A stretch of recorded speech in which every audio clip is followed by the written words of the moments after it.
ખિસકોલી circle વૃડાના મકાન પાસે કારમાં ભીષણ આગ લાગતા કાર બળીને ખાખ થઈ ગઈ। કલાલી ખિસકોલી સર્કલ વૃડાના મકાન પાસે કારમાં અચાનક આગ લાગતા કાર બળીને ખાખ થઈ ગઈ હતી।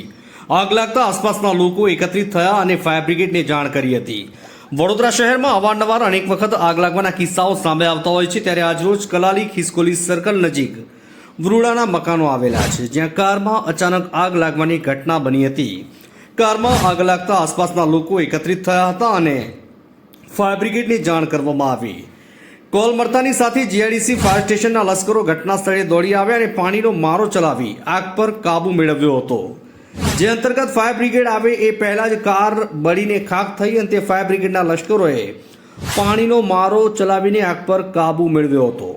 હાલ કોઈ જાનહાનિ થઈ નથી તેવી પ્રાથમિક રીતે બહાર આવ્યું છે, પરંતુ કારમાં આગ લાગવાનું ચોક્કસ કારણ હજુ સુધી અકબંધ જોવા મળી રહ્યું છે।